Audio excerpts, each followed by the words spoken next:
If I thought, had any idea that I'd ever be a slave again, I'd take a gun and just end it all right away. Because you're nothing but a dog. You're not a thing but a dog. In 1861, Union Benjamin Butler refused to send 3 fugitive enslaved men back into the bonds of slavery. By doing this, he classified the men as property, as contraband, based on the military law. This was the beginning of the Confiscation Acts. The Confiscation Acts broke through the barrier of legal slavery and created the foundation of the Emancipation Proclamation, which ultimately led to one of the Civil War.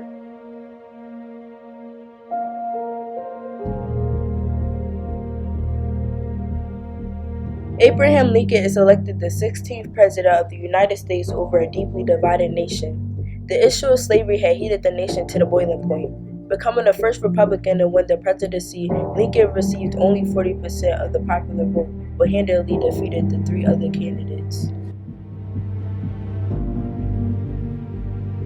Was the American Civil War fought because of slavery? More than 150 years later, this remains a controversial question.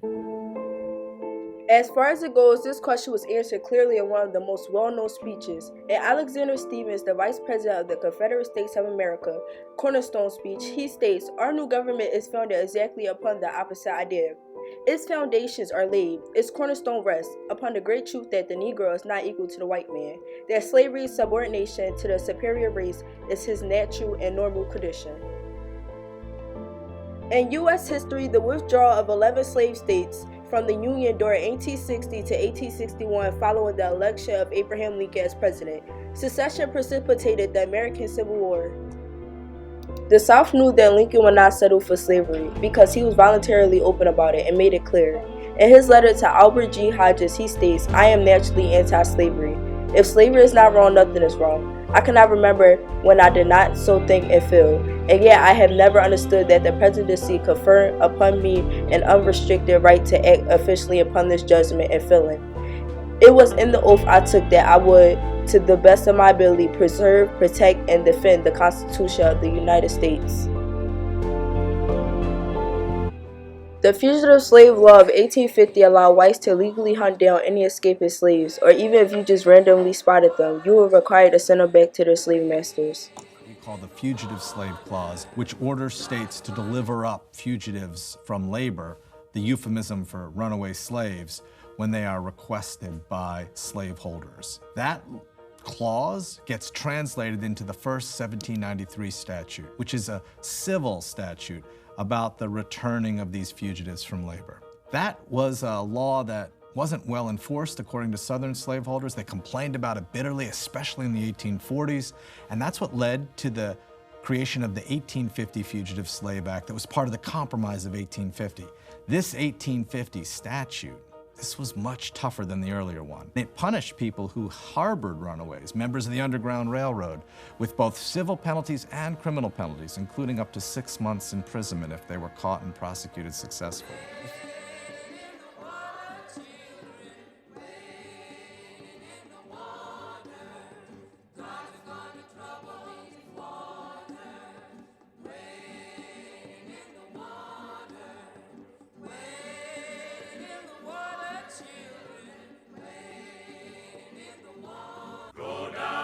This was still a major law when the 3 men, Frank Baker, Shepard Mallory, and James Townsend, came to Fort Monroe and spoke with Butler. Meaning Butler was required to send the men back to Colonel Mallory, county judge, commander of local militia, and master of the 3 fugitives. Butler was a very successful lawyer, but coming to Virginia, he had been a professional lawyer for barely 5 weeks at this time. Frank, Shepard, and James offered Butler some highly useful military intelligence. The enemy had been deploying them for offensive purposes to construct a battery aimed directly at his fort. No less would no doubt will put them straight back to work if recaptured. Circumstances had changed. So when Colonel Mallory demanded the return of the 3 men, Butler refused on the grounds of the South secession. He was under no constitutional obligation to a foreign country, and he knew a commander had a right to seize and hold any enemy property that was being used for belligerent purposes, so they were technically his property. As the Senate met in an extraordinary session from July 4th to August 6, 1861, one of the wartime measures it considered was the Confiscation Act, designed to allow the federal government to seize property, including slave property, being used to support the Confederate Rebellion. The Senate passed the final bill on August 5, 1861 by a vote 24 to 11, and it was signed into law by President Lincoln the next day. Although this bill had symbolic importance, it had little effect on the rebellion or wartime negotiations. When Congress again convened in December, Senator Lyman Trumbull of Illinois, chairman of Judiciary Committee, proposed a more comprehensive confiscation bill. On December 2nd, 1861, Trumbull introduced the Confiscation Act of 1862 to allow for seizure of all Confederate property, whether or not it had been used to support the rebellion. After arriving in Washington, former slaves worked as laborers on the fortifications. They worked for less money and were often exploited. In August of 1862, workers were paid 40 cents plus rations a day for work. Often they were not paid at all. By November 1863, it was recommended that a sum of $1 per day to contraband was a fair wage. Additionally, it was recommended that records be kept in order to make sure these workers were treated fairly. While the truth did the majority of fort construction, contraband labor made a significant contribution. President Abraham Lincoln objected to the act on the basis that it might push border states, especially Kentucky and Missouri, into secession in order to protect slavery within their boundaries. He later convinced Congress to push a resolution providing compensation to states that initiated a system of gradual emancipation. On January 1, 1863, President Abraham Lincoln issued the Emancipation Proclamation. As the nation approached its third year of bloody civil war, the proclamation declared that all persons held as slaves within the rebellious states are and henceforward shall be free. Despite this expansive wording, the Emancipation Proclamation was limited in many ways. It applied only to states that had seceded from the United States, leaving slavery untouched in the loyal border states. Stigma. American society made the Negro's color a stigma. America freed the slaves in 1863 through the Emancipation Proclamation of Abraham Lincoln, but gave the slaves no land or nothing in reality, and as a matter of fact, to get started on. At the same time, America was giving away millions of acres of land in the West and the Midwest, which meant that there was a willingness to give the white peasants from Europe an economic base. And yet it refused to give its black peasants from Africa, who came here involuntarily in chains and had worked free for 244 years, any kind of economic base. And so emancipation for the Negro was really freedom to hunger. It was freedom to the winds and rains of heaven. It was freedom without food to eat or land to cultivate, and therefore it was freedom and famine at the same time.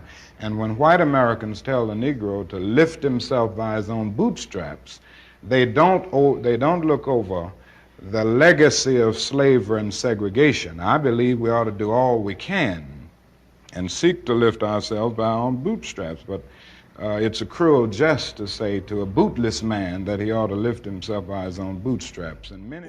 On December 6, 1865, the 13th Amendment to the U.S. Constitution officially ended the institution of slavery is ratified. Neither slavery nor involuntary servitude, except as the punishment for a crime whereof the party shall have been duly convicted, shall exist within the United States, or any place subject to their jurisdiction.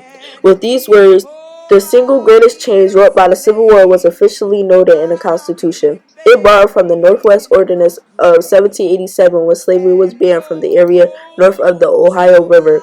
The Senate passed the amendment in April 1864. A Republican victory in the 1864 presidential election would guarantee the success of the amendment. Things were far from over, though.